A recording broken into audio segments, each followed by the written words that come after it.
नमस्कार दोस्तों। पिछले लेक्चर में हमने स्टडी किया था glands, Cowper's gland and semen. Male reproductive system के जो 4 पार्ट होते हैं उसमें पहला था टेस्टिस, एक्सेसरी डक्ट, ग्लैंड्स। ये 3 पार्ट्स हमने स्टडी किए। आज के लेक्चर में हम एक्सटर्नल जेनिटेलिया, ये जो पार्ट है ये स्टडी करने वाले। ओवरऑल क्वेश्चन पूछा जाता है 5-6 मार्क्स के लिए कि explain human male reproductive system. उसमें आपको ये चारों पार्ट लिखने होते हैं।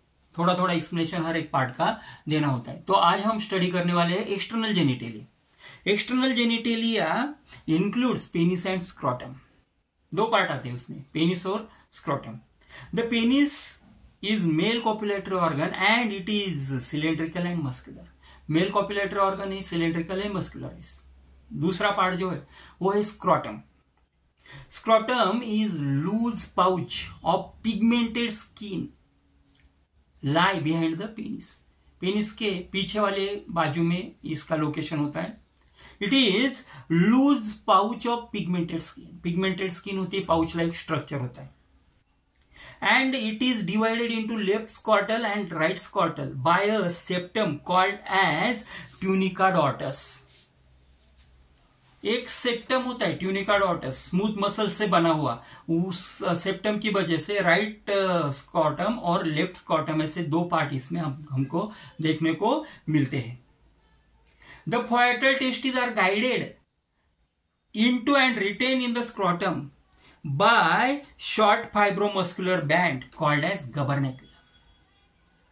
During the development of the poietal stages, the testis is guided and retained into the scrotum by a band, by a muscular band called as gubernaculum. एक muscular band की वजह से पोएटल डेवलपमेंट के दरमियान जो टेस्टिस है वो किधर सेट होते हैं, तो वो स्क्रॉटम में लोकेट हो जाते हैं।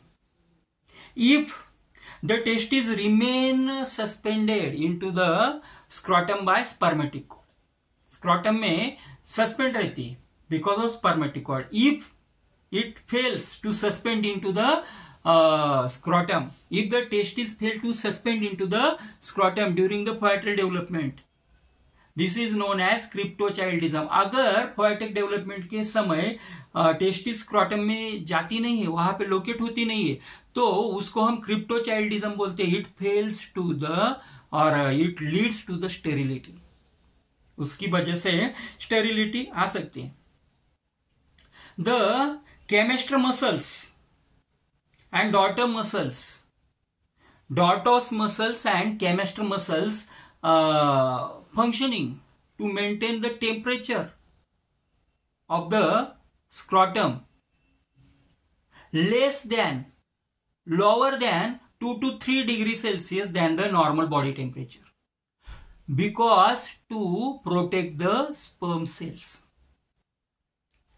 कैमेस्टर मसल्स और डॉटोस मसल्स जो है वो स्क्रॉटम का जो टेम्परेचर है, body temperature, normal body temperature से 2 से लेके 3 डिग्री सेल्सियस तक कम रखता है। क्यों? क्योंकि स्पर्म सेल्स को प्रोटेक्ट करना है। इस प्रकार से एक्सटर्नल जेनिटेलिया जो है उसके पॉइंट्स आपको लिखने, आपको याद रहनी चाहिए वो पॉइंट। आज के लेक्चर के साथ हमारा मेल रिप्रोडक्टिव सिस्टम ये जो पॉइंट है ये कंप्लीट होता है। आने वाले लेक्चर में, आगे वाले लेक्चर में हम फीमेल रिप्रोडक्टिव सिस्टम ये जो पार्ट है वो पार्ट शुरू करने वाले हैं। वो भी इंपॉर्टेंट पार्ट होता है एग्जाम पॉइंट ऑफ व्यू से। 5 मार्क के लिए उसके ऊपर भी क्वेश्चन आता है। Thanks for watching the video. Thank you.